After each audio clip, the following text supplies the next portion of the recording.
you. Okay. Sorry, I'm trying to switch to my headphones. Okay, how about now? Yep. Yeah, but with some noise reduction, I hear you now. Less, but noise I think I can handle it from here. Okay, let me see. I just regulated your volume from my own side. Okay. I think that was good. Okay. Cool. I think that if somebody doesn't hear you, they can do the same. And it's good, really good. How do you regulate it from your side? I enter it to your user into the voice channel, and then you have a regulator, where you can put less or more volume into your own channel. So it's I'm receiving from you. Let me send you a screenshot. Okay. Are we just waiting for more people to come around, or? Yeah, we usually wait around 15 minutes, the first 15 minutes, for people to start joining, and also to recap with the ones that are entering. Cami, how you doing? How are you? Happy Friday. Happy New Year. Hello. All good here. How are you guys doing? Returning to the metaverse. Returning to the metaverse. Hey, Misashi, welcome. Happy to see you. World Hello. Wonder, how you doing? We're starting early today? We are waiting a couple of minutes till we start. But yeah, we're starting in around 10 minutes. We start. Oh, weird. The card yesterday said noon, but my time it's 11. Oh, totally. It's my bad. I'm just saying it because I opened the activity because sometimes I have EST time. Yeah, it's in 1 hour, man. Yeah. Oh wait, so it's not now? No, it's not now. It's in 1 hour. I'm just messed up because it's midday and sometimes I am EST too. And I just saw, it's 12 p.m. It's my 1 p.m., but it's 12 p.m. EST. I just messed this up. Okay, because I got today it's 5 p.m. now. So. Oh man. Jose just wanted to see everybody earlier. Yeah, looks like I just wanted to hang out. I feel so shamed right now. Like, is Mercury on retrograde though? Hey, it's a full moon, man. I woke up in the middle of the night and got on a call with my sons and didn't go to sleep till like 6 a.m. So I thought I was all messed up. I woke up in the middle of the night too, and I was like full of energy. And then I woke up in the morning and I wanted to sleep forever. Oh yeah, same. The second time I woke up, I didn't want to get up. I just messed this up, man. It's all it good. looks like people turned up. So. Yeah.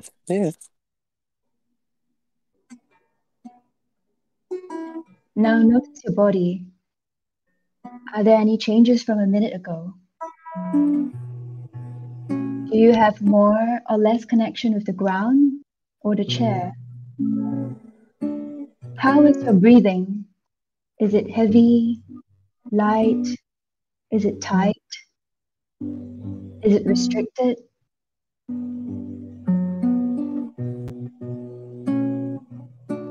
Are there any muscles that feel tighter? Your shoulders, your calves,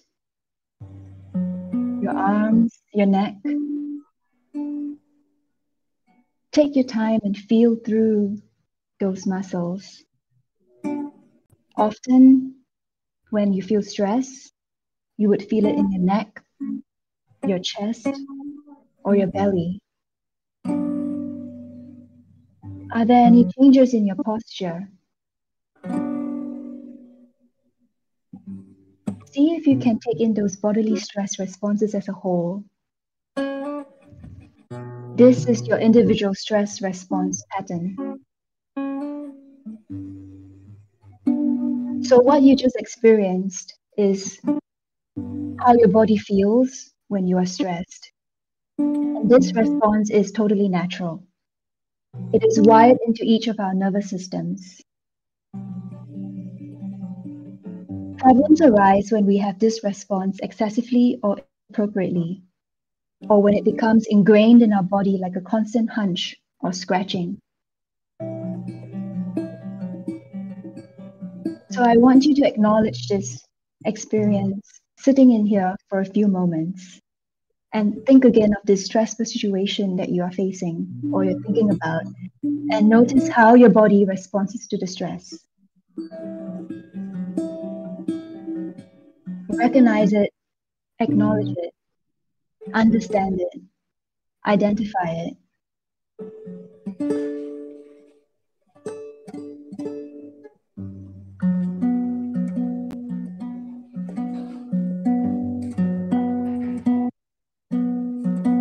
As you get to know this stress response, exaggerate it.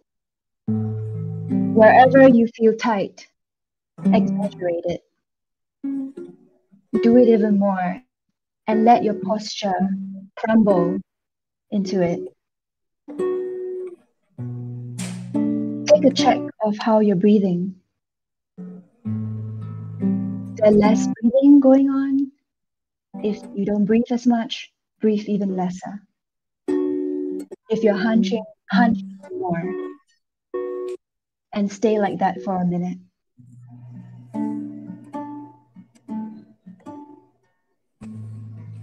If it was your shoulder aching, embrace it. Ache. If it was your palms clenched tight, clench tighter.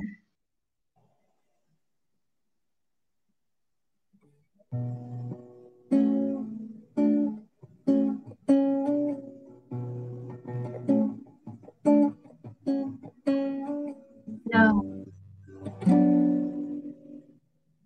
let it go.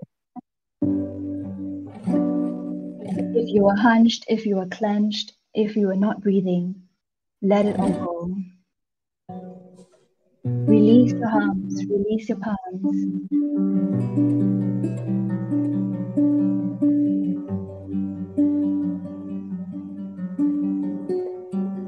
Now recheck your contact with the chair, the floor, and check your breathing.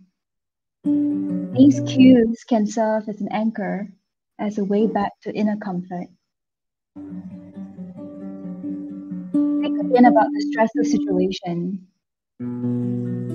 but only think of the stress as long as you remain aware of your contact with the floor, the chair, and your easy breath.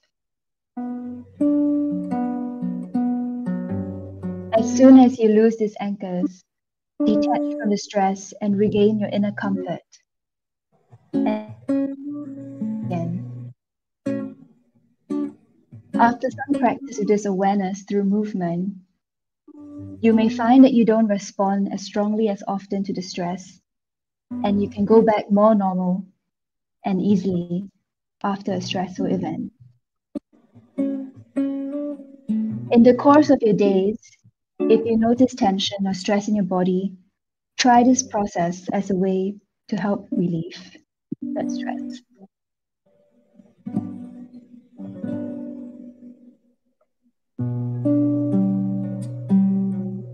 So we'll take a few more breaths with our eyes closed and a relaxed body.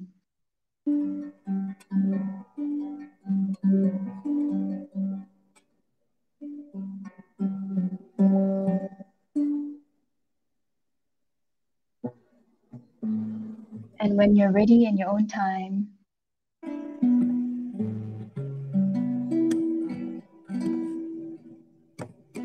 you can come back to the room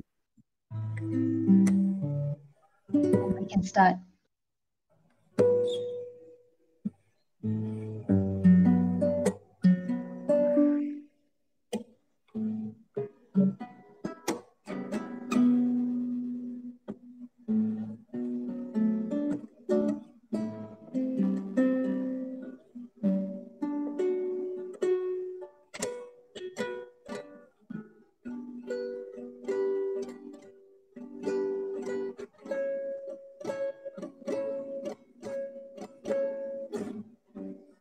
You're ready to join the group. I guess you can turn on your camera if you're comfortable and give a big smile, just to let everyone know that you're done, you're happy, you're present, you're back.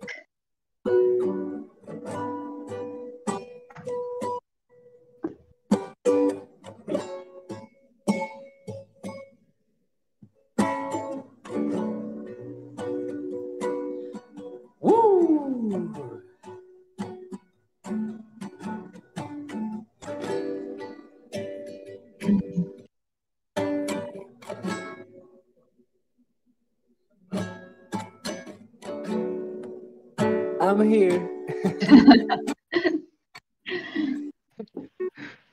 Thanks for the music. Oh yeah. Super happy to share the music.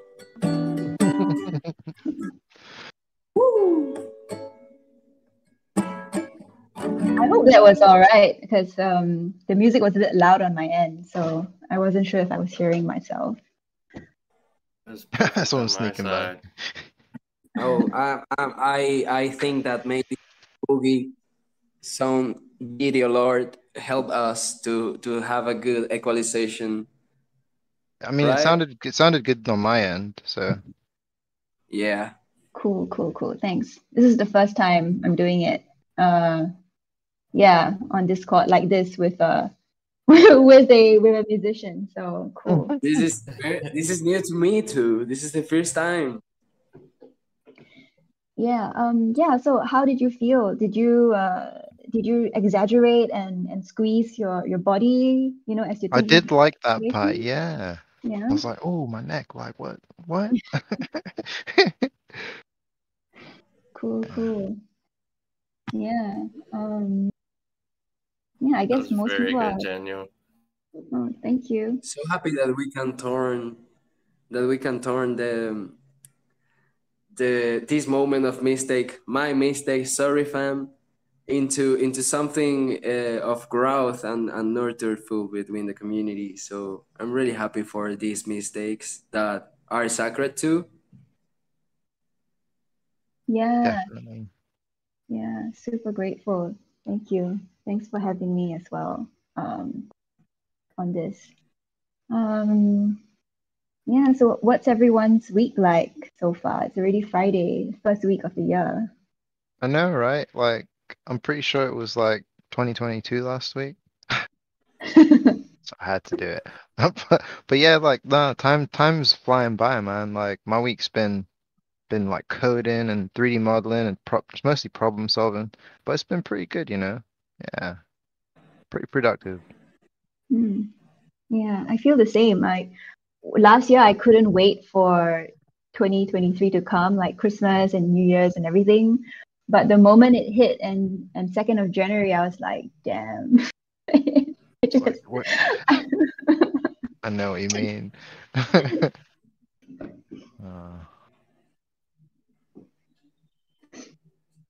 Cool. That's a nice little 10-minute clip.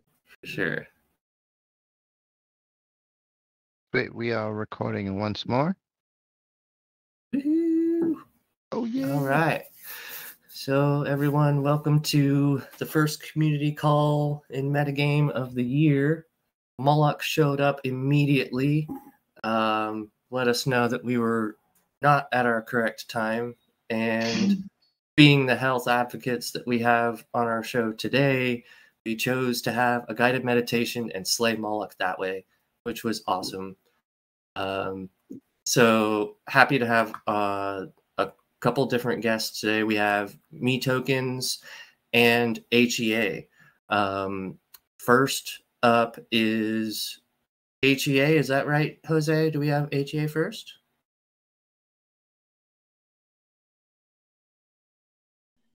I believe that's we are going to share with Happily Ever After first, and then we are going to share with Me Tokens. Great. And Janyo, are you presenting for us today for Happily Ever After? Yeah, that's right. Awesome. That's right. Do you want to give us a little introduction to yourself first, and then go ahead and get started and let us know all about HEA? Yeah, sure. Thank you. So I'm Jan, and I am originally from Singapore, but right now I'm based in Rome, Italy. And Happily Ever After came about really organically for me. I got into biohacking when I was in 2019, and sleep was one of the well-being modules or modality that I chanced upon. So I was trying a lot of different devices to measure sleep and physical exercise. But out of that experiment, I noticed that sleep was the one experience that I could see noticeable effects on my health. So I started, rolling out interventions for sleep for communities. And I met the founders of Happily Ever After, and they wanted to build an application together. So I joined them, and we experimented with a sleep application. But after some more research and experiences and testing, we realized that to change or to improve our lifestyle with healthy habits is not a technological problem. It's actually a social problem. So after a couple of months of deep dive and experience design, we have come up with what Happily Ever After is today. So that's what I'm going to share with all of you. I will share my screen. Okay. Right. So I guess you can all see. Yep. Cool. Great. So since we've done the meditation exercise earlier, I won't do it again, but I will dive right into the context that brought us to what Happily Ever After is today. So the graph here you see shows a human life in 90 years, with each row representing 3 years, right? And before an average human being hits the halfway mark, they would already start experiencing the onset of chronic diseases and chronic conditions such as cardiovascular disease, cancer, neurodegenerative disease, and type 2 diabetes. And all of these have replaced infectious disease as the major killers in our lives. So what you see here is the biggest problem in healthcare is not lifespan, but actually health span, right? The length of time that a person is healthy rather than just alive. And interestingly, over 80% of these diseases are preventable. And with biotech advancements, it really gives us an optimistic outlook of the future of human well-being. So as I mentioned earlier, we did some experiments with intervention programs, with an application and accountability circles. We learned that in order to get people to be healthier, we needed to form a culture and a community. So essentially, this is what Happily Ever After is about. What we want to promote is that by collaboration and collective power for the world, we can really make our population a happier and healthier one. And on the high level, what we do is we try and connect people who conduct or provide experiences that produce or support a preventive health lifestyle with one another. So I would ask, to imagine, right? If we want to approach preventive health and care in 3 ways, what would that look like? One of them is care as a local space. So we see care as a space to approach well-being in a safe and guided setting. And it's a space for people to meet other people and learn how to approach health and well-being and understand what it means to them. We see care as a local space because it needs to be locally contextualized and it needs to be operated by people in the community. Because if it's not personalized, it would seem like a very, it is, because health is very subjective.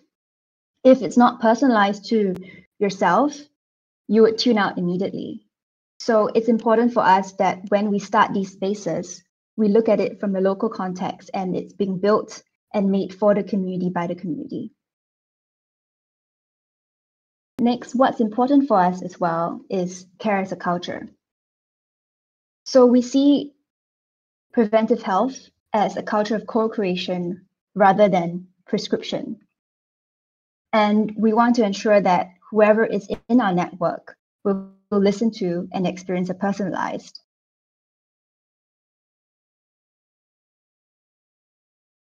And as a network, we emphasize on the global coordination to solve problems, to share ideas, to share experiences, tools, and provide support and stability for people who are providing care. So in a gist, we kind of believe that care should be a public good and it should have open tools for people to learn and share from one another. So this brings us to what Happily Ever After is, which is a community-run network of health and well-being spaces. And the goal of this network is to connect people and share the different methods that they're applying in their own local context, so that then we can, further expand the knowledge of preventive health practices. So our goal is to encourage more people, especially in Web3, to participate in preventive health lifestyles and provide preventive care for people in their network. Some of the examples that I will share in the next few slides is, for example, with Adawell. I'm sure some of you have heard of them. We will be collaborating with them to provide a sleep intervention program. And if you want to join, and if sleep is an issue or problem for you, feel free to stay connected with their community and they will announce it when it begins. Other experiences that we have, we want to emphasize that healthcare spaces can be both virtual and in real life. So virtually, examples of spaces that we have would be having deep conversations with one another. And this is powered by Warm Space. They are an interactive video enabled science-based interactive platform that encourages authentic communication styles with people and strangers. If you want to try this experience, it's available on our website, and you'll get to meet the stranger and practice deep talk and stuff like that. Other spaces could also include group meditations, and the last experience on this slide here, experience design, it's actually for healers who want to collaborate and build this preventive health network together. In real life, if you're based in London, Shan, who's also here on this call as Soldenier, he is leading a cold exposure workshop tomorrow. So if you're in London, feel free to join him. And every week he would have a mindful walking experience in Regent's Park. So what I'm trying to show here is that, almost anyone and everyone who is passionate about healthy living and healthy lifestyle could be part of a space or could start a space of their own.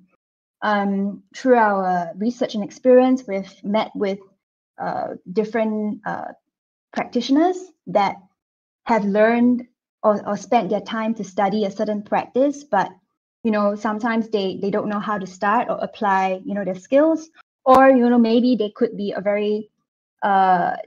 veteran in the industry, but they want to explore setting up their space in the virtual world.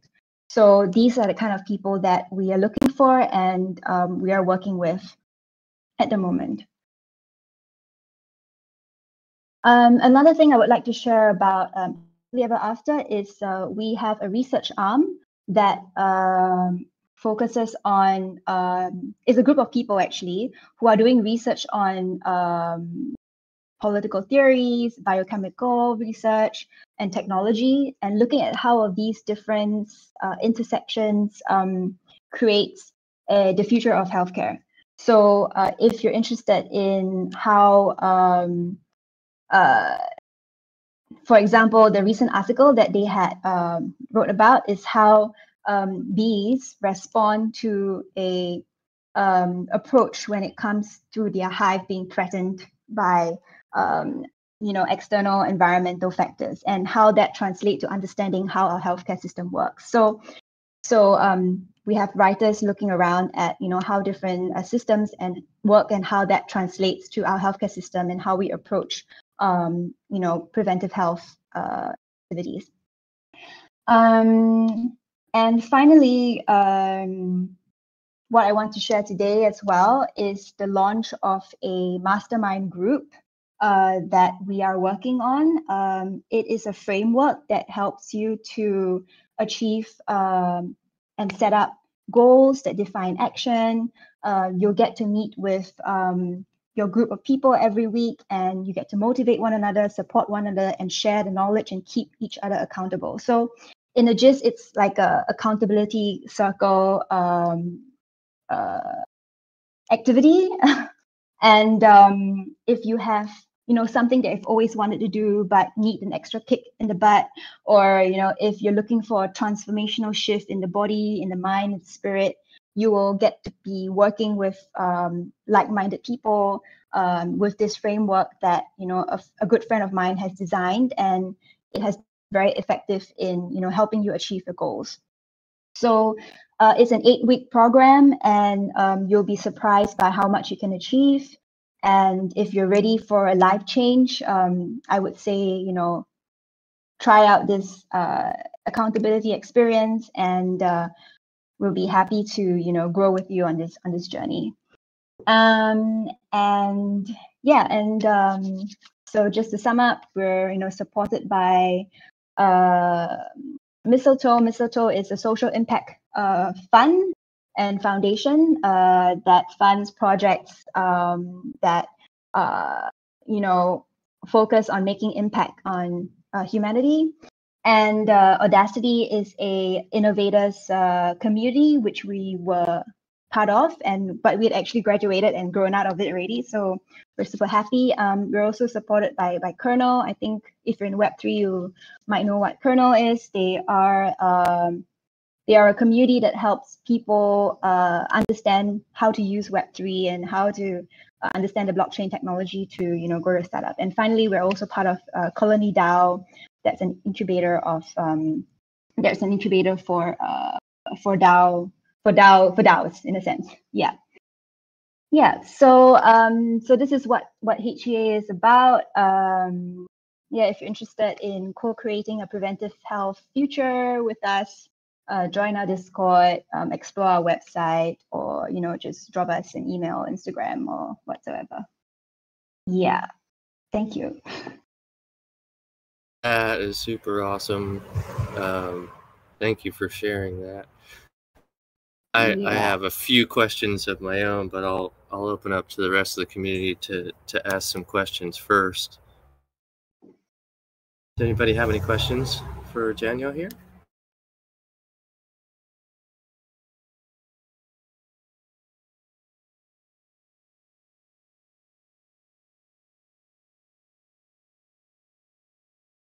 I won't wait on my question then. Okay.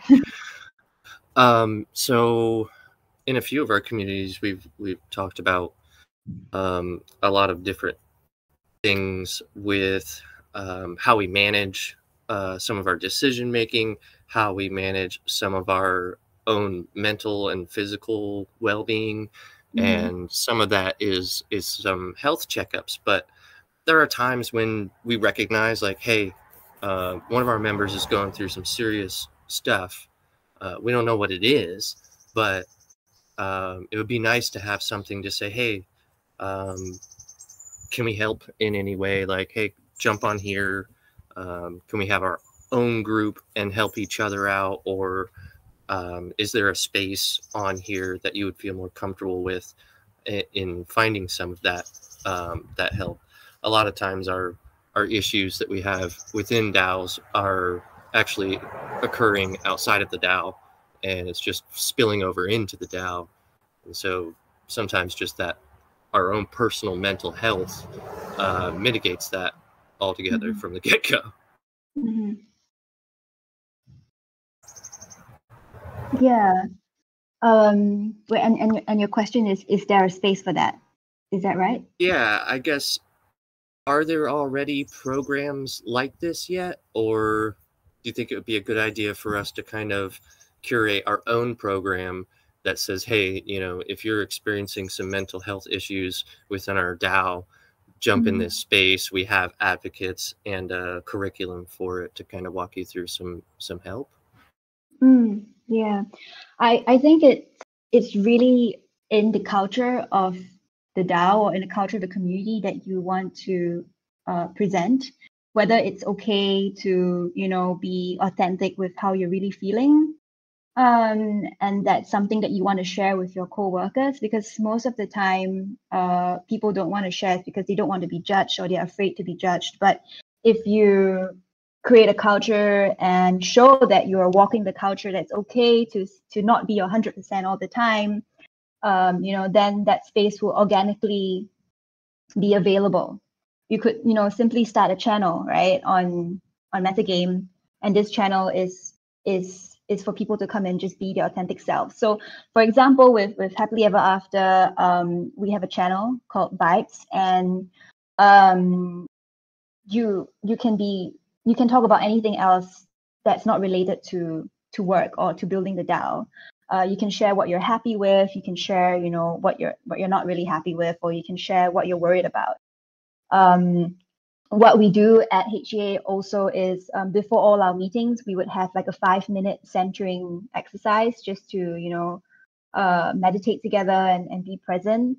And then we will check in with one another. And I would have to say that I think at least one of us would say that we're not 100%. We would say that we don't feel that we contributed this week, and we would share like what our shortcomings are. And the moment someone does that, everyone else would be confident to share, oh yeah, actually I don't feel that great because, you know,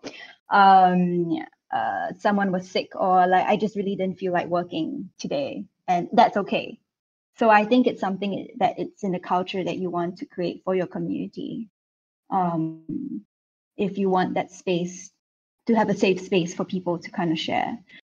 I hope that answers your question.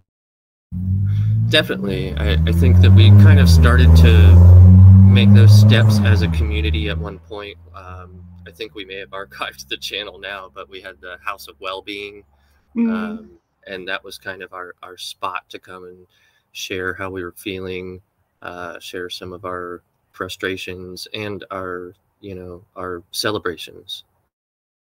That was another part of it that you don't really think about, but until you're kind of doing it, is, you know, it's important to celebrate together, not just recognize each other financially and get each other paid, but to recognize each other verbally or in textualized form, you know, literally kind of patting each other on the back, like, hey, good job, like you've been through a lot of crap and you stuck with it, good job. Yeah.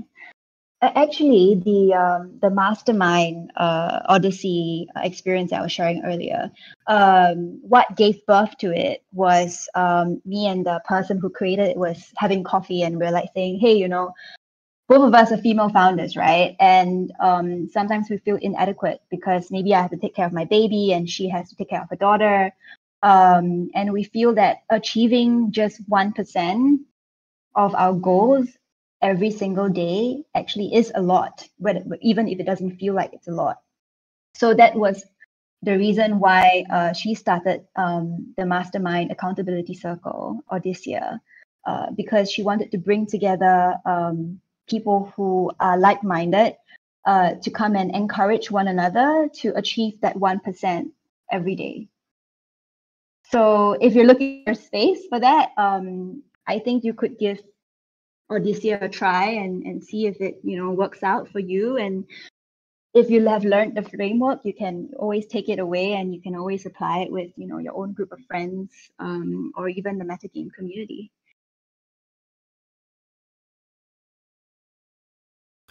So a little bit about the tooling. These spaces, they obviously have some text form built into it. You say that it also has a video chat built into it as well? Okay, yeah, so there are many different types of spaces that we hold. These spaces are not necessarily owned by us because we're a network, right? So we have different, we work with different partners who provide these experiences.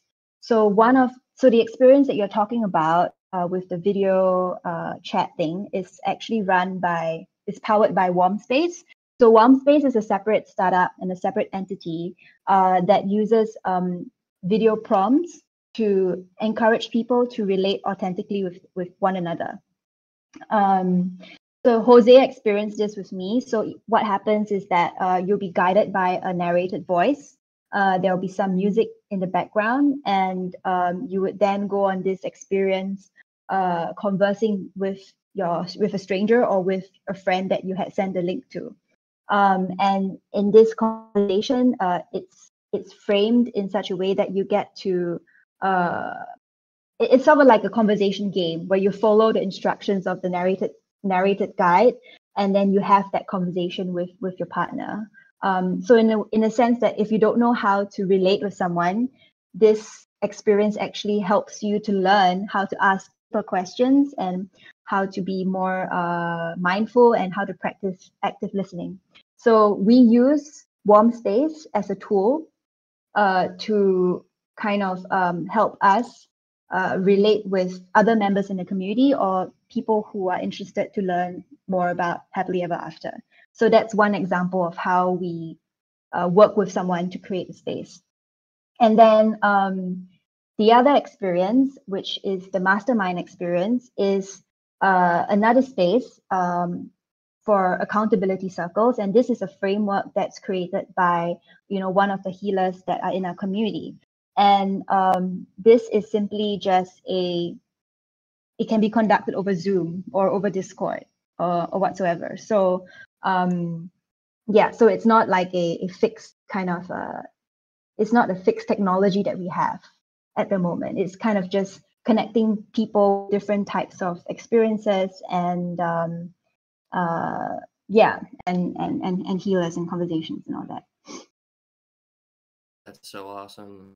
And you hit such a strong keyword for me personally. I have a little bit of a psychology background and a little bit of ham radio operating background, and active listening is such an important part of counseling, just general conversation and regular communication with other beings.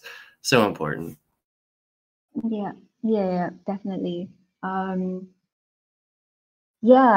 So that's what we're trying to encourage people to do, come up and just participate in this preventive health activities. It can be as simple as just talking to a trusted friend or talking to a stranger, or getting some encouragement to go out there and walk or eat healthier or whatsoever. So this is kind of what we're trying to build at the moment. Yeah, sounds like we can kind of combine this tech with Mochi. We've been testing out Mochi a bit. kind of connecting and trying to stick to healthy habits. Mm-hmm. So this might be an awesome integration for us. I can see Jose's pretty excited about integrating it because we're already pretty active about some of these things. This is a great platform for us to get started on. Yeah. Oh, sorry. No, go ahead. Yeah. I just wanted to also say that eventually, if we get more people who are interested to build, this network with us, what we want to do actually is to build customized experiences for different communities. Because we don't believe like in a one size fits all kind of application process. We believe that many different types of small applications for different communities is better than one huge application that you just apply to a whole cohort. So yeah, we hope to differentiate in that factor. Yeah, we can already see a pretty big difference in the style of the setup of your tech. I like it. We still have a few minutes left. If anyone has any more questions or any feedback for Janyo, have at it.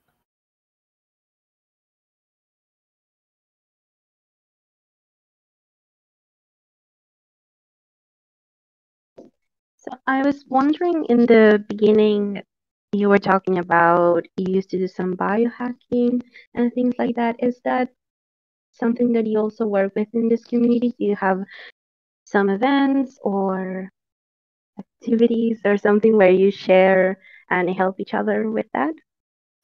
If that's something that you are interested in, we can work towards making that happen. Because we're at this stage now where we are designing experiences that people want, instead of assuming that people want this a certain experience of space, and then we promote it. So we're trying to take a opposite, like as what Masashi had said, we're trying to take an opposite approach in, like, for example, if you want to find a group of people who want to talk about biohacking, then we would go do the research and we'll help create that experience for you. So at the moment, in short, we don't have a space for that, but if that's something you are interested in, we would be interested in also kind of finding people who would like to talk about that and bringing them together. I would say that I can share my experiences with you if you're interested in the different devices that I have been using. And I also know people who have been biohacking, for the past 5 to 10 years, that I could bring them in the conversation if you have any questions. Yeah, that would be awesome. And I know some people who are very passionate about it in other DAOs, and they are health first. So they are really conscious of not overwhelming other people with work and always sharing a space of being healthy. And they do have some kind of side projects around biohacking and helping each other achieve their personal health goals. So yeah, I think that would be something interesting. Yeah, I can definitely happy to have a conversation with you, and if you even want to, put an accountability group together to biohack together, it's something that we can also explore. Yeah, curious, what do you use at the moment, or what kind of methods or devices that you're exploring with at the moment?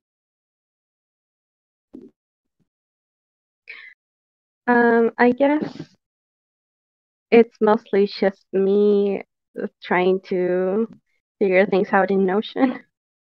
But some of the people I know are working on, how can I explain it?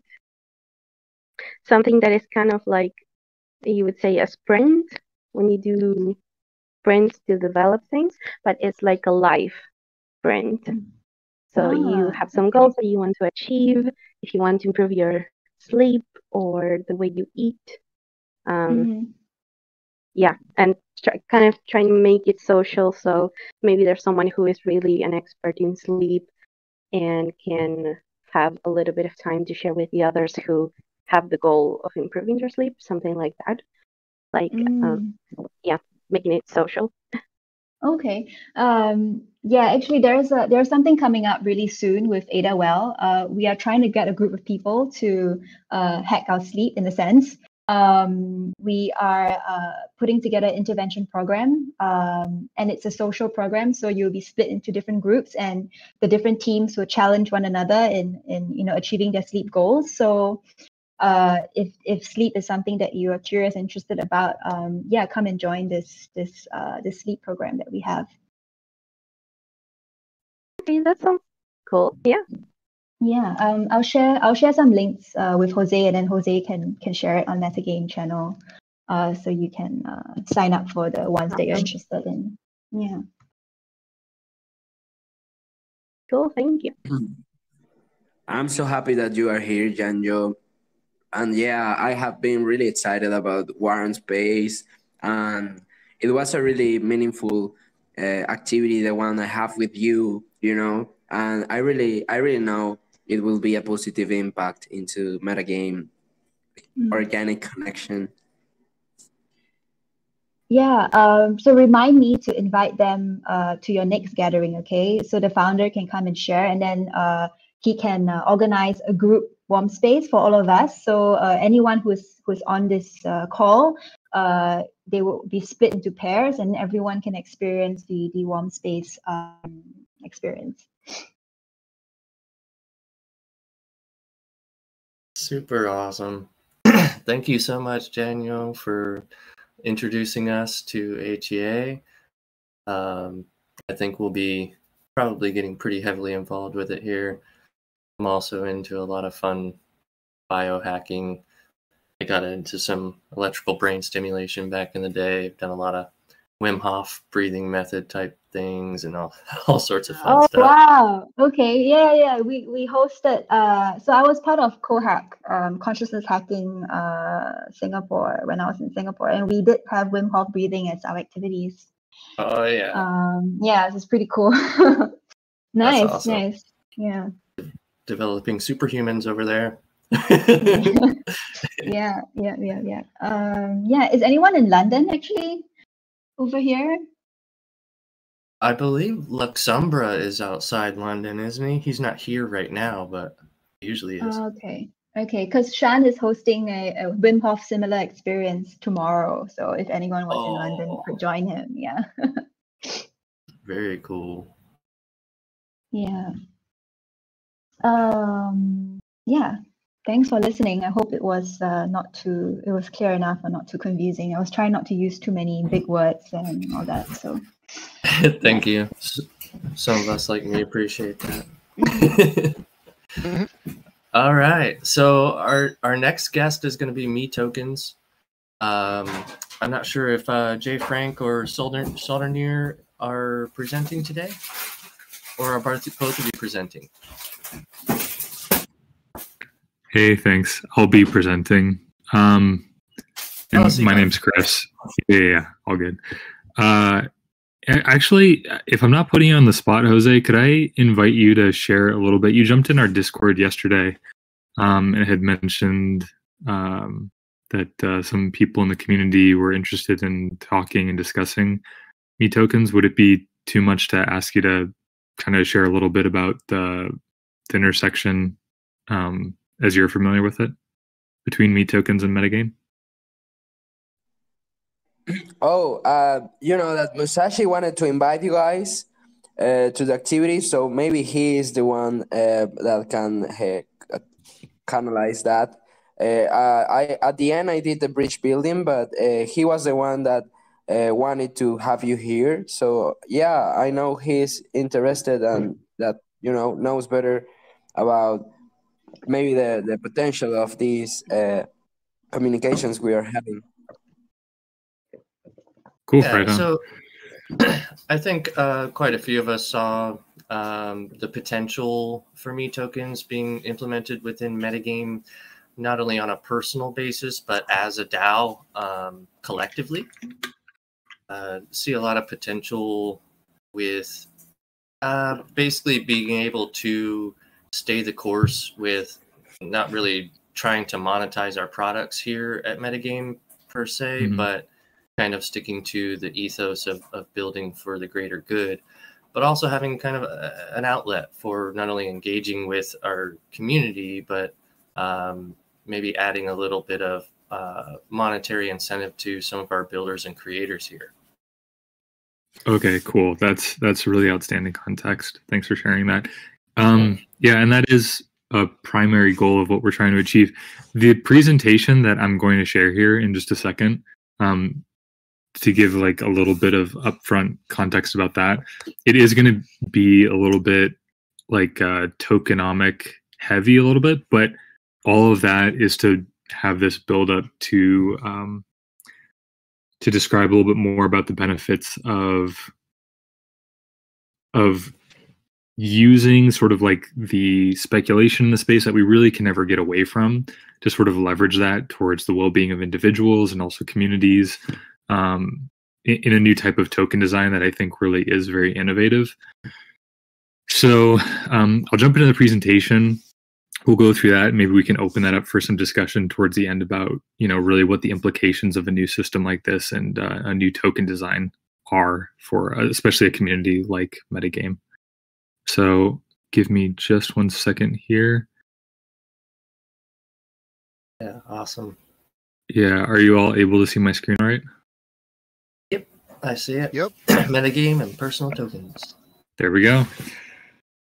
Okay, cool. So yeah, this presentation is going to be about monetizing your metagame. And this is for both individuals and also for the DAO collectively. So the agenda for the presentation is I'm going to kick it off with a little bit of an introduction about myself, the history of the project. We're going to take a step back and discuss a little bit about the history of personal currencies in general, just to give some context why this is something that isn't a new idea by any stretch of the imagination. We're going to go ahead and update this idea and say, now that we have the tools with Web3, how do we go from sort of the ideas and philosophy of personal currencies that are about now a century old, and modernize them with blockchain and personal tokens. We're going to describe a little bit about the underlying mechanism that makes these personal tokens unique, which is that we have our own custom automated market maker. It's called the Automated Discount Market Maker. But what this really does is it allows the personal token to be verifiably trustless in value creation. It prevents a lot of things like rug pulls. It's pump and dump resistant, which is an issue for a lot of people who have tried to issue personal tokens or even community tokens in the past. And then we're going to look at sort of an idea preview of what a metagame integration could actually look like with me tokens. And then at the end, we can sort of discuss a little bit about the holistic implications of having an integration like this. So a little bit about myself. I've been in blockchain since very close to the beginning. And I've been involved in the Ethereum community since pretty much the week the white paper was published. I had read it. I was volunteering with the Mastercoin community for a little bit, which is where Vitalik had spent some time prior to coming up with Ethereum. Mastercoin was like a protocol built on top of Bitcoin that was trying to do smart contracts, but it was very limited in what kind of contracts it could do. So when the white paper was published, it made perfect sense to me that, of course, we need our own dedicated blockchain for applications like these. Since Ethereum came out, I've worked with a number of different projects in the space, including some of the earliest projects that were part of sort of the ICO wave. I spent most of my time with a project called Horde, which did blockchain gaming. We used Omisego's original Plasma implementation to do that. I also spent time over at Omisego, which then became OMG Network. I also worked with the Golem Foundation and a number of other projects early on that some of you might be familiar with. Spoken and been a contributor to a number of different events in the space and contributed to some DevCon event spaces. Spoken at ETH Global events, stuff like that. So in 2019 is when I really started thinking about my experience in the Web3 space at all of these early ICO projects. And I started thinking about what could be some better ways to help build in this ecosystem in general. One of the lessons that I really learned working with a lot of these ICO projects and speaking at a lot of these events is that I was really in the field when a lot of these projects were sort of, behind closed doors, working in silos. But they had raised, tens of millions of dollars, in some cases, hundreds of millions of dollars. And the tech that they had promised to deliver was suboptimal, or they weren't actually able to deliver it. A lot of the projects that I worked with, I'm very happy to have worked with them, and I think they did great things. But this was like a common theme of the space, is that when the ICO fallout sort of happened, it left a lot of people in the space displaced, unable to work to a single project. It was a very awkward time. But what I saw working in the field is that there were these individual builders who were creating things on their own that were of tremendous value. They didn't need to raise tens of millions of dollars, and yet the products that they were creating were more valuable for the ecosystem than a lot of these ICO products. Some good examples: I met Austin Griffith before he implemented the burner wallet. Once he released the burner wallet, he and I collaborated on the release of that. We did an implementation of it leading into ETH Denver in, I think, 2018. And it was perfectly obvious, Austin Griffith was going to become someone who is a massive contributor to the ecosystem as a whole. And his burner wallet was used at every single conference for the next 2 years after that. Yet he raised zero funds to do that. He didn't make any money from it. It was a very unprofitable venture. And so it got me thinking, well, how do we create funding mechanisms like market exuberance, like we saw with the ICO boom, but how do we create and sustain that for individual builders? Hayden Adams was also someone that I had met previous to him building Uniswap, and it was perfectly obvious to me then as well that he was going to start. He was just bound for greatness. It was very obvious that he was a bright individual.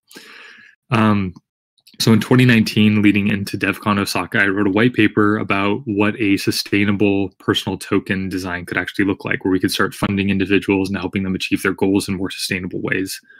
It was about maybe 4 or 5 months later that we released the first alpha version of Me Tokens. We did this through Raid Guild.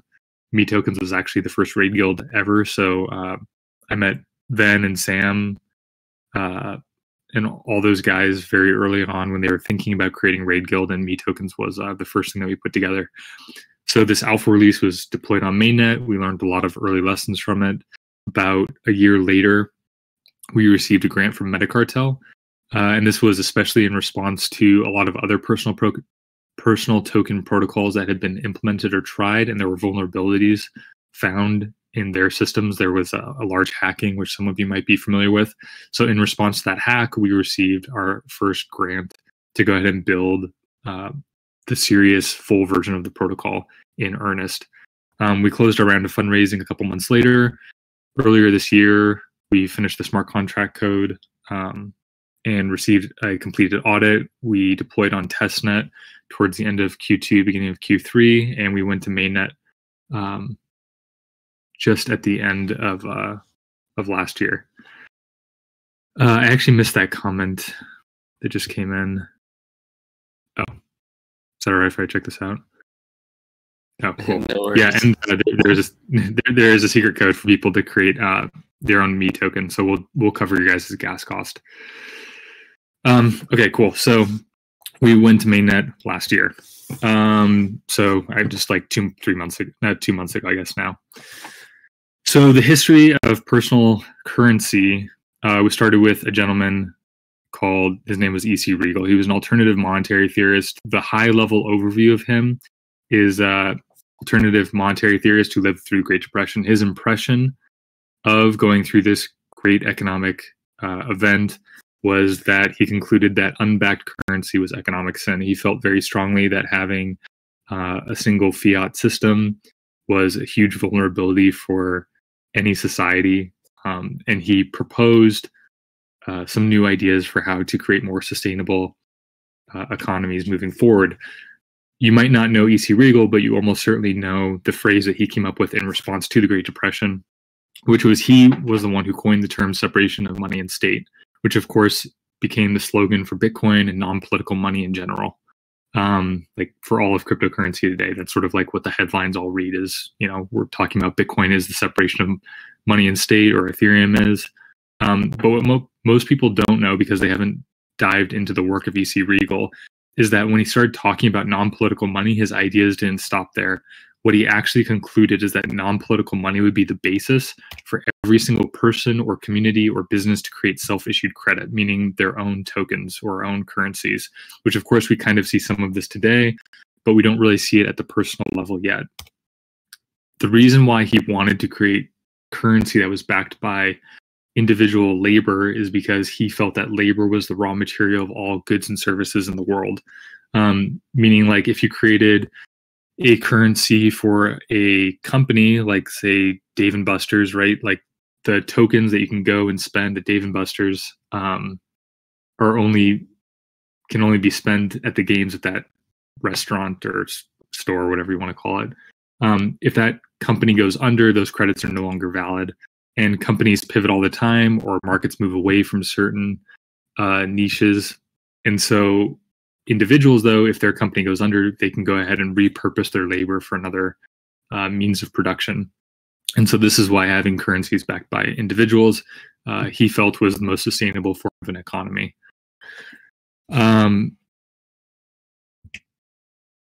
So my favorite quote from E.C. Regal is, he writes, "To issue money is a natural right of all people who are intelligent enough to do so. Fortunately, today we have new technology stacks, which means that this type of tool to create your own personal money isn't left just for the hands of those who are the most intelligent enough to do so, but actually they're accessible by all through protocols that can be designed, especially Web3. So we have personal tokens today." A quick summary of Me tokens that makes it different from other personal token protocols is that when you create your own Me token, you're not just creating your own vanilla ERC20, you're also deploying your own automated market maker that helps manage the distribution, the price, and supply of your personal token. It also has one other very unique feature, which is that it ensures that your Me token is always worth more to you than it's worth to everybody else. And this is a very important function for a personal token to have that I'll discuss a little bit more in a second here. But just to give some examples of people who are creating personal tokens today with Me tokens, is we have Skipper Gems as an example of an NFT artist who's doing NFT commissions.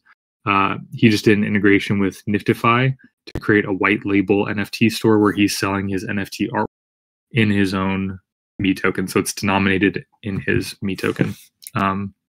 We also have Carter, who designed the smart contracts for Me tokens. He and I worked together to design them. He wrote them, implemented them, and he now offers his smart contract development services denominated in his own Me token. He currently has the highest market cap Me token in the whole ecosystem.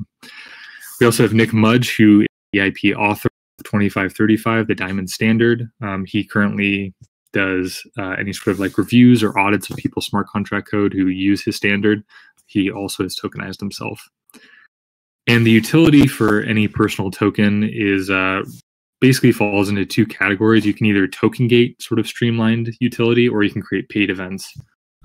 Because in today's day and age, we're not just taking on one vocation where only doing NFT commissions or smart contract development, but actually when we have an online presence, all these little small things that we do are generating small bits of value. And so these are all applications that you can integrate with your own Me token today to start capturing some of the value of what you're doing just on an everyday basis. So for example, we just deployed an integration with XMTP. So now your inbox can be token gated, so that way people who hold your token appear at the top of your inbox to grab your attention the quickest.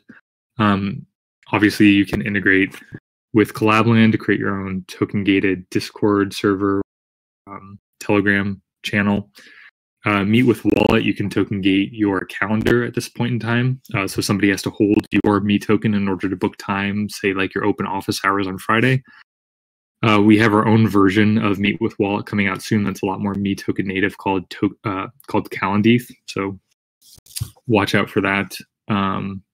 You can do community calls like the one that we're on today with Huddle 01 allows you to token gate. You can stream with live peer to your community. You could do polls to your community and sort of do proxy governance with your community of stakeholders, people who have a vested interest in seeing you succeed, asking you can ask them sort of like what they think might be the best decision moving forward. This could also sort of tie into well-being as well. You can do token streaming with Sablier. You can have like token gated blog posts with Unlock. As I mentioned before with Skipper Gems, he created a token gated a white label NFT shop with Niftyfi. Here is a demo of what it currently looks like to book time on somebody's calendar with CalendarETH using somebody's Me tokens. So you can go through, you can add your details, and at this point in time, it would do a token check to make sure that you hold enough of somebody's Me token to go ahead and book time on their calendar. If you do, then congratulations, you can have your meeting scheduled. So going back to a little bit of the tokenomics, what I had mentioned previously is what makes Me tokens very uniquely different is that your Me token is worth more to you than it's worth to anybody else. So why do we create this asymmetric value? The reason being is personal tokens have been attempted since we had basically just Bitcoin. There was a protocol built on top of Bitcoin called Counterparty, and Tatiana Moroz is a musician. She was the first person ever to tokenize herself. It was actually one of the first applications ever,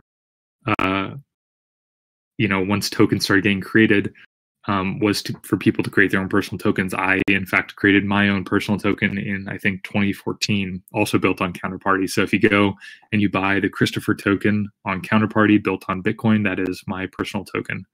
But the problem is that a lot of these token protocols fall short of having a longevity to them. Like I don't any longer support the Christopher token. And a big reason for that is because it's effectively a meme coin. When the token's worth the same to me as it's worth to everybody else, I have to put more work into the system to sustain it and create value for it than it ever creates for me. And so what ends up happening is a lot of people end up sort of ditching the personal tokens that they create. And it doesn't become a sustained means of creation and development in the ecosystem. It's not a tool to sort of develop this space in a more efficient manner. So we're going to talk about how this automated discount market maker works. So that way we have verifiable and autonomous tokenomics. So at a very high level, what we use is a bonding curve. For folks who aren't familiar, a bonding curve is a predictable rate of token issuance where new tokens are minted as money goes into the system. So, for example, the first Me token to be created might cost $1. The second Me token to be created might cost $2. The third might cost $3. The fourth, $4, and so on and so forth. And this is an uncapped supply. So people can go in and they can mint more of these Me tokens, and the price will appreciate at a predictable, verifiable rate. What we have in combination with the minting rate is we also have earning rate. And so this is a rate at which somebody can always go in and they can claim the value back out of the bonding curve. So if they have the 100th Me token in creation, they can go ahead and burn it and get $50 out. Similar to the mint rate of the bonding curve, it's at a very predictable rate. In our system, we have both a mint rate and a burn rate, which acts as a ceiling and a floor to this bonding curve. So what you'll notice is that the floor and the ceiling are not equal. There's a delta between the floor and the ceiling. And what this acts as is a stabilizer for your Me token. So in the event that somebody goes ahead and they decide to burn some of your Me token out of the system and get a refund for money that's been put into it, there's this delta between the floor and the ceiling that gets redistributed to everybody else who still holds your Me token. And so what this does is it sort of acts like a continuous airdrop. So people who are the true believers of you and want to see you succeed will end up accumulating some additional value from the system. This acts as sort of like a stabilization of the value of your Me token, where these funds get redistributed, and it creates two different price points where there's a value at which all this redistributed value ends up being held in the hands of people who are actually going to spend the token with you. Meaning, if somebody who still holds the token spends it with you, you can unlock the full value of that token. So it creates two price points where the token is worth more to you than it's worth to everybody else. If this isn't super clear, we can take some time to discuss this maybe now or at the end, but feel free to jump in with any questions. What you'll notice very quickly, obviously, is that when there is a difference between how much token can be spent and how much token can be bought, what this does, it inherently creates an automated discount in a system. So, for example, I might be able to buy $100 worth of somebody's Me token, but I can immediately spend it for $150. So this would be the equivalent to as if I bought $150 worth of a good or service, but I only paid $100 for it. So it's like I got the good or service for 33% off, right? What you'll notice, of course, is that the discount increases when demand decreases. And this is important because discounts help to stimulate spending. This helps reignite somebody's personal economy. And this is something that we should all be familiar with because as an analog, we see this in regular retail economics, right? So when certain inventory needs to be let go of, it's old inventory, there's a clearance on that old inventory, or during certain seasonal parts of the year, we have such as like Black Friday to help clear out inventory. And this is all done on the basis of anticipation for a decrease in demand. We see an increase in discounts. And so this is sort of a way for individuals to have this autonomous market making creation done for them without them having to think about it, because all these retail stores have large business teams who are working to figure out like how do we create like the most effective discount at the most effective time.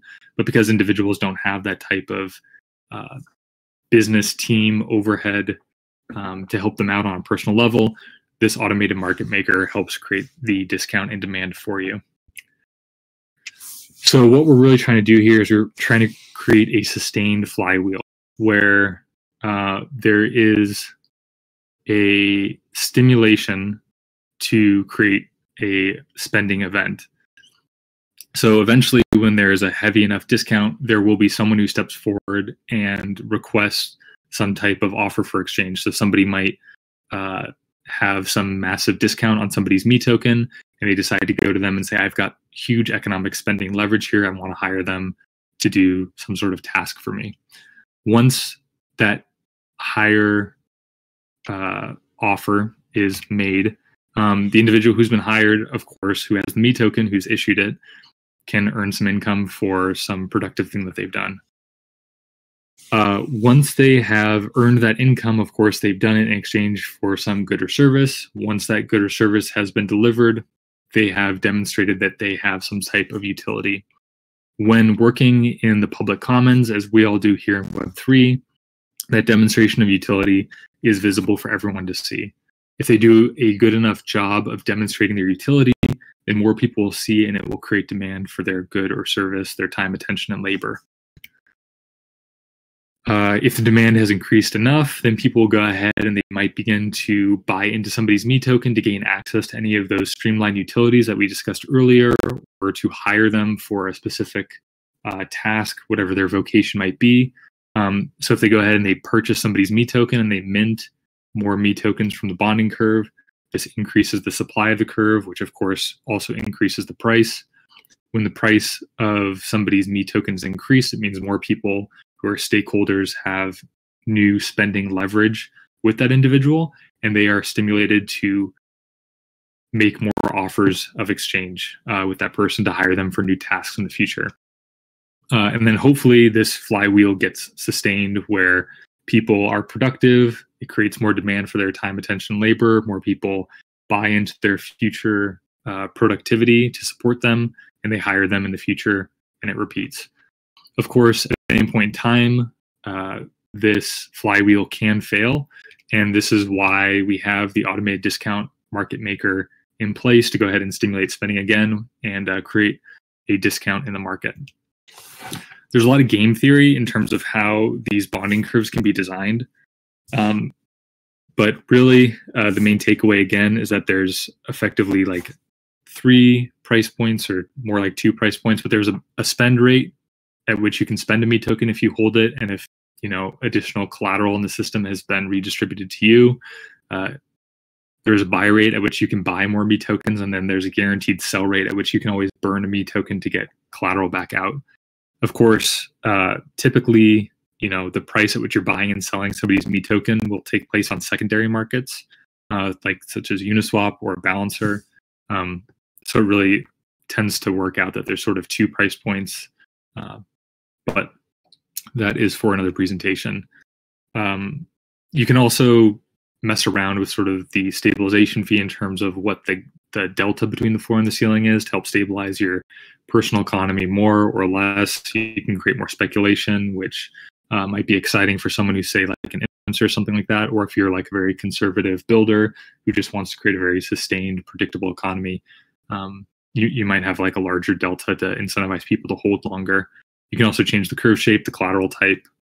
The collateral type can also be substituted in for yield-bearing tokens. Like instead of having DAI, you could have compound DAI, right? cDAI. So that way you're earning, say, like 1% per year on your collateral. We just have like a lot of capital efficiencies at this point. We can revisit any of the tokenomic stuff, but I want to really jump into what a metagame integration is like. So, for example, this might be what it looks like if I were to add my own me token to my metagame profile.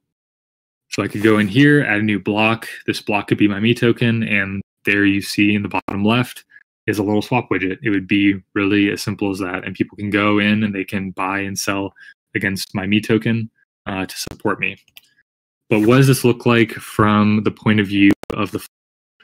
So it might look something like one day you discover a new player in the metagame, right? So we could look at Peth as an example. So you come across his profile on Twitter and you decide, I would really like to hire this individual for helping me better understand the metagame. So I might reach out to him with an offer and say, hey, love what you've built here. Could I ask you to maybe write a guide for some parts of the metagame? If he agrees, then I can go ahead and pay him. He would earn income in some way. So I could pay him in any way. It could be just DAI or ETH. It could also be his me token. It really doesn't matter so long as the output of this is that he is able to demonstrate his utility. So if he publishes some new guide for metagame, well, guess what? I'm going to talk about it, especially if I decide to buy his me token and take stakeholdership in his future productivity. So he produces a blog post. I go ahead and I start tweeting about it. And I say, everybody, you should check out this guide that Peth had made. People might begin to respond and say, hey, this is... Write more about how Ceramic is used to create profiles with metagame. Someone might reach out and say, hey, can you create a guide for my project? Or can you create another guide that describes some other function of the ecosystem in more detail? If people click through to his article and they start seeing how useful Peth's productivity is, like whatever he's outputting, they might go to his profile. They can see his me token swap module there. They can go ahead and buy some more of his me tokens to hire him for future services or for any of the streamlined services that we talked about earlier. If the token supply increases, of course, the price increases and we have this sustained flywheel. So what does this all mean? This is sort of like the end of the slides here. But I want to talk a little bit about why this is important to sort of... shoot. Hold on. Sorry, guys. Here we go. I want to talk a little bit about why having personal tokens is really valuable, like on a personal level, And this might tie into a little bit of what was discussed earlier in the call, which is sort of well-being, right? I think something that ends up happening quite frequently in this space is that folks end up hitting burnout very quickly, and the output or the goals of a DAO sometimes are counterproductive to the goals of an individual, right? So like if a DAO is very productive, it might come at the expense of the members of the DAO who are trying to be productive and create that DAO, like achieve the goals of the DAO, right? It's sort of like a conflict of interest.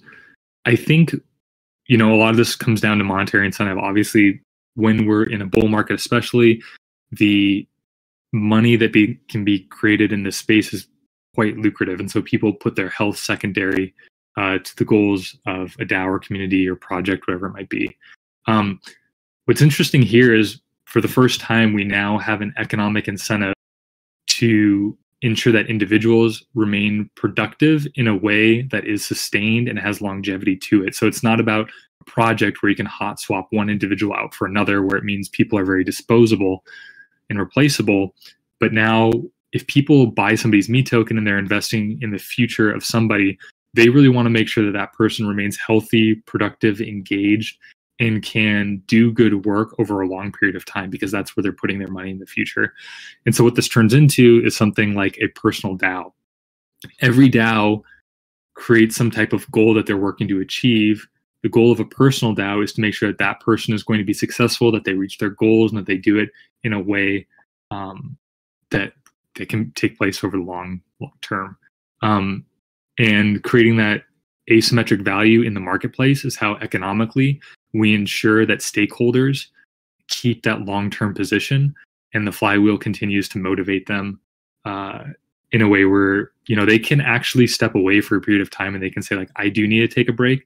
And while demand might decrease during that time, it might create a discount in the market where that person knows that they can always come back, and there'll be a stimulus for them to re-engage economically in the ecosystem that they've been part of, for the last 2, 3, 4 years prior, and they don't feel like they're missing out by taking, a minor sabbatical or something like that. So at this time, I'll go ahead and break on giving the presentation here and open it up for discussion. If anyone has any questions like that, would love to discuss your guys' impressions about this. Obviously, we can submit a proposal to go ahead and have a Me tokens integration in folks' profile. So it'd be very interesting for Jay Frank and myself. Jay Frank's also on the team. He's our community manager, to sort of get your guys' feedback in terms of what would make this a meaningful integration and how you guys would find value. Yeah, one of my first questions you already demonstrated is like, can I get this on my my meta profile? I've got a couple questions in our chat. Waka says, how does that bonding curve compare with what DXDAO launched with? Oh, yeah. It's been a while since I've looked at DXDAO. So off the top of my head, it'd be difficult for me to compare and contrast. I might be a little off here. Correct me if I'm wrong, but I think the way that they actually, I don't totally know. If they did have a floor and a ceiling to their bonding curve, what typically happens with a floor and a ceiling is that when people burn out of the bonding curve, the delta between the floor and the ceiling just goes to the team, instead of sort of like being redistributed or creating asymmetric value like we have in Me tokens. Reason, I don't know if this is actually what DXDAO does, but one reason why we tend to advise against a system like that is when the delta between the floor and the ceiling just goes to the team when tokens are sold. What it actually does is it creates an incentive for whoever the issuer is or the receiving team of those funds to like let people burn their tokens. It's sort of like they kind of get the money up front in a way. Like they don't really have to do work to receive those tokens. And that's sort of one of the shortcomings of a lot of bonding curves that have been implemented so far. It's also the shortcoming of how a lot of personal tokens were originally implemented, is they were sort of designed as ICOs themselves, where people sold a personal token and they received the funds up front. But once you receive the funds, there's really not an economic incentive to stay engaged with the tokens that have been distributed. So in this system, it's sort of like the personal token is more like a carrot, on a stick. That's an incentive that you follow, rather than it being sort of like a ball and chain that you're indebted to, that's sort of like holding you back because you already got the money up front and now you created this giant debt pool that you have to service. But I don't think that's how DXDAO structured theirs. I'd have to check. But if you're familiar with how their bonding curve is structured, I could speak more directly to it. Yeah, we won't hold you to having to know someone else's stuff. Just kind of curious. But a follow-up question that Waka had to that was, what's the utilization history so far on this implementation? We're the first ones to implement it. So it was first implemented in the proof of concept. In terms of who's using it now, like Skipper Gems is a good example. Carter, who does the smart contracts. Nick Mudge, he's doing smart contract audits. In the original proof of concept, we also had Jake Bruckman from CoinFund. He's a VC. He used a project called Microsponsors for calendar bookings, and he denominated his calendar bookings in his own Me token. So really, like, we're at the very early stages of this type of an implementation. Something else that we've done for folks who are interested in some of the tokenomics and implementation background is whatever bonding curve you choose, you can always adjust your bonding curve to another set of parameters. So for example, if you set your curve originally to be linear, you can change it later on to be exponential. And we do this in a way that doesn't create any economic vulnerability, so it's secure. This is an idea that was proposed by like Billy Rennekamp, I think in like 2017 or something like that. Like, it's an idea that's been proposed for a long time, but nobody actually implemented dynamic bonding curves where you can change the shape of your curve. And so this is like, these are some primitives that have been discussed for quite some time that just never really implemented because people were working on other things. So there's some background and history to the ideas, but in terms of implementation, this was the first. Aperion Creations asks, do you have something like a Dune Analytics dashboard to look at? Ooh, we don't. If anyone out there is interested in building one, definitely buy your Me token and hire you to do that. I also had a question. When I'm incentivizing someone or paying someone, you said we kind of have the choice of paying them in their own token. Are our own tokens transferable in that way as well? So could I potentially pay someone in my own token? Totally. Yeah, for sure. I mean, and what you can think of is if you're paying somebody in your own token, what you're really doing is sort of giving them an IOU, right? Because that token's always worth more to you. So chances are like that money is going to come back to you in some sense. It's sort of like throwing a boomerang. If you start sending your Me tokens out into the ecosystem, they are always bound to come back to you. So that would be one way to think about it. Obviously, it would sort of like change the agreement in some sense where you're, if that person that you're paying in your own Me token wanted to cash out $100 worth of your Me token, they might only get, say, $50 or $80 in DAI, if that's the underlying collateral type. But if you guys plan on having a working relationship, it might be a very interesting agreement to have. You could also imagine two people could trade their Me tokens with each other and vest those Me tokens. That way they have a vested interest in seeing the other person succeed over the long run. So you could do like, I think MetaDreamer originally worked on the proof of concept Stake on Me, MetaDreamer from MetaFactory. And his idea back then was it could be like a soul swap is what he described it as, where two people would trade their Me tokens with each other and have them locked for like a 1-year period or something. Yeah, I can see that being beneficial for doing a project together or a hackathon where you kind of each put some stake in the game together. Totally, yeah. There's a lot of interesting coordination primitives and games that can come out of this. For anyone who's interested, we just had a call with the Token Engineering Labs a couple weeks ago that went into some of these use cases to look at some of the more exotic use cases. We did a presentation during DAOcember with DAO House, where we described how Me tokens can be implemented with the new Moloch v3 and the Shaman contracts to create some really interesting designs. Deacon over there is cutting together the videos right now, so you can ping Deacon, and I think he can send you a link to that presentation. Otherwise, reach out to us, and once it's published publicly, we'll share it. Yeah, and for anybody who hasn't gone through that list on the Me Tokens site, I highly recommend it. A lot of our friends and family are in there already. Rob has already pointed out quite a few of my favorites on there, and they're also favorites of ours. Austin Griffith busts his butt, one of the best people to follow. Nick Mudge, some of our favorites are already doing their thing. Luxumbra, so oh yeah, and Carl's just a phenomenal. They're all sweet people too, and they just work constantly. Some of them get paid plenty, some of them don't at all, hardly. So this is really awesome. I really appreciate that this has been built.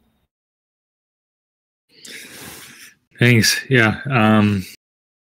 Yeah. Support builders. If anyone here wants to create their own Me token, we have a code for you. You can use capital B Bogota 2022 as it says, I think, secret code right now.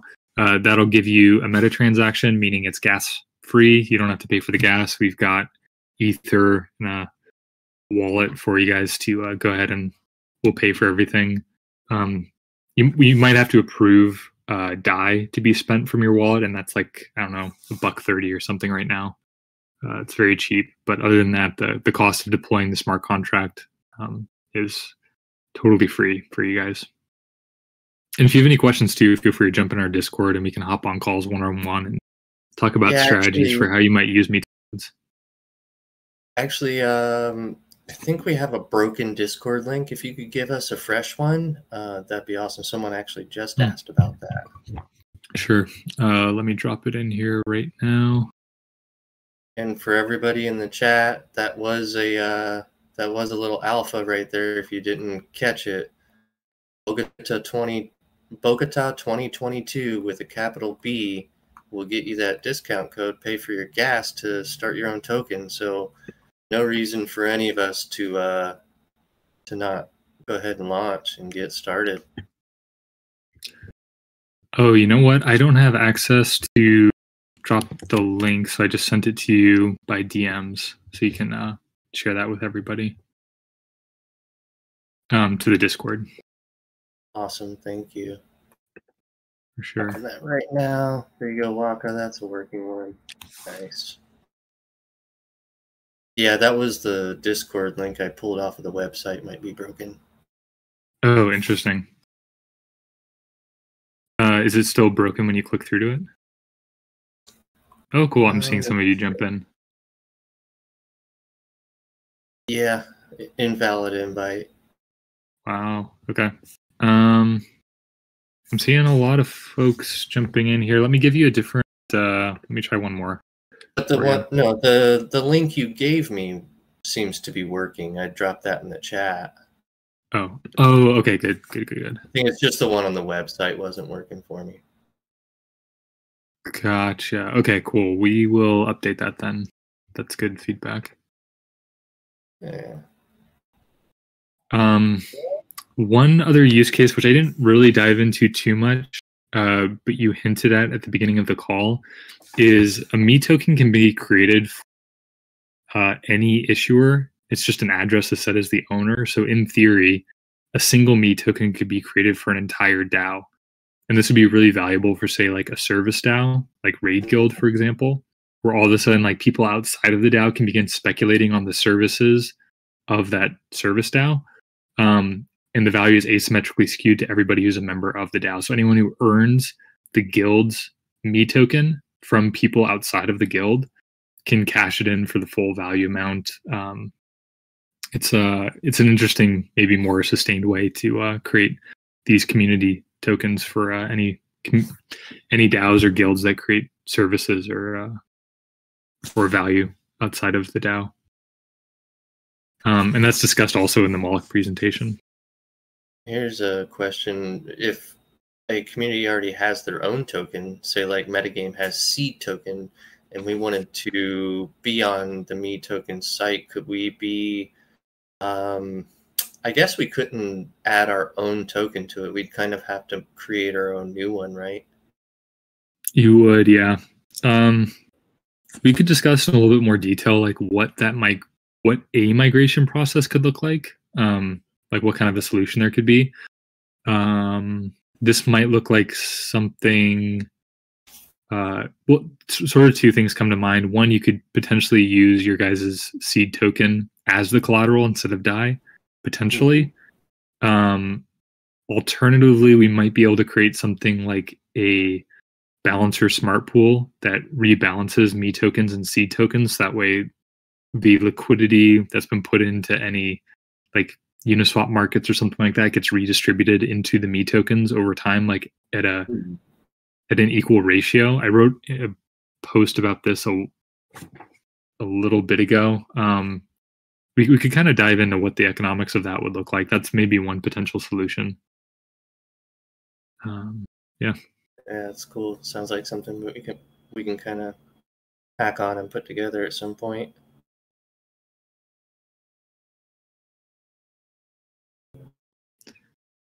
Cool. Well, thank you guys very much.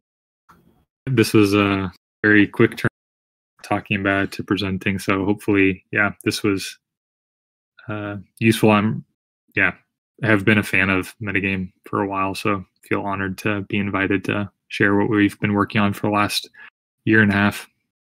Hey, we feel flattered that you're playing with our tech. It was so cool to see you pull that up and have the Me token right there under the My Meta profile. I was like, oh, that's what I was just thinking. Sweet. Awesome. So cool. Well, then, yeah, we'll probably go forward and submit a proposal to put a formal widget in the profiles. Yeah. Absolutely. That would be awesome. Thank you so much, Rob, for that demonstration, showing us all about Me tokens, something that's so needed in the space. Yeah, for sure. You're welcome, and thanks again for having me. And Jay as well. Feel free to reach out to Jay, who's also on the call. If anyone has questions. Jay Frank. Appreciate you coming out as well, Jay Frank. Support is not always there for all of us, but oh man, when it is.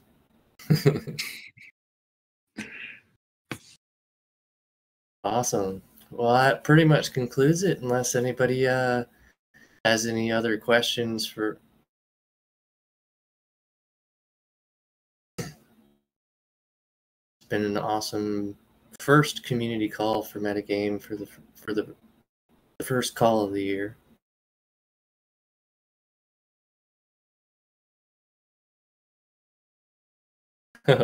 Looks like Jose got rugged for a second there. He's going to be our musical celebration at the end if he's able to connect today. Yo, yeah, Vanessa is giving me mobile data. She's giving me mobile data because I lose my connection. But let's try. If it's stable, we can definitely play a song. Sounds pretty good so far to me. Thank you, Vanessa. Let's end with the Calma song. At the beginning, we did a meditation with the Anjo. I was playing something like this.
Ahora que el cielo llora, se limpia el callejón, aroma pétrico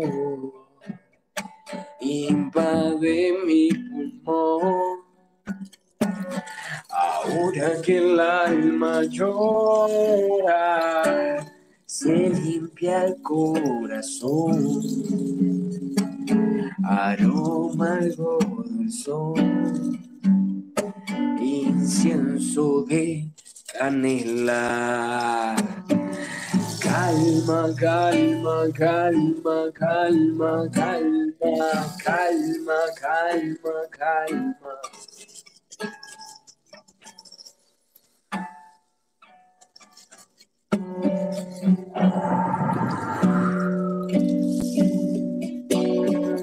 Deja que ese es el sonido mental, sienta tu ira y dale agua.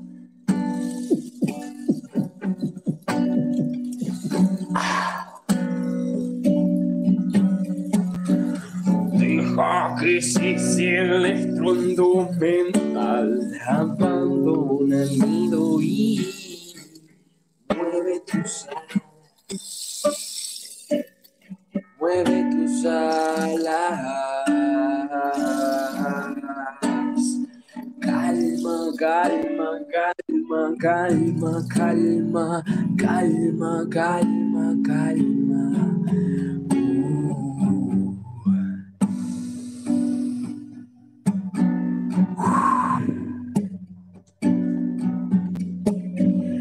Ahora que el cuerpo sabe que tienes el control, pues ponlo en acción. Construye tu mañana. Ahora que es ahora y tienes la noción. El tiempo se frenó. Construye tu mañana. Calma, calma, calma, calma, calma, calma, calma, calma. Oh.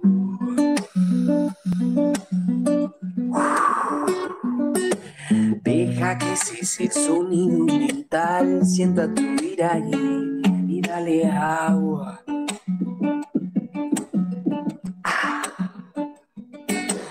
Deja que ese electro mental, abandona el nido y mueve tus alas.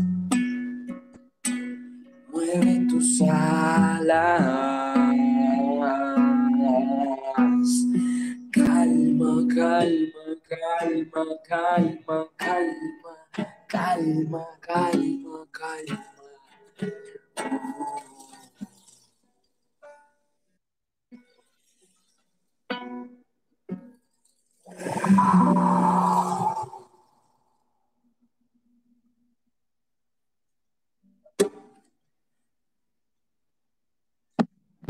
Woo!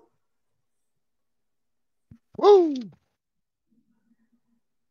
Happy Friday, everyone. Have a happy weekend. Looking forward. Great community gathering, even 2 hours, right? With a meditation from Janjo. So Mercury on retrograde, right? Yep. Beautiful.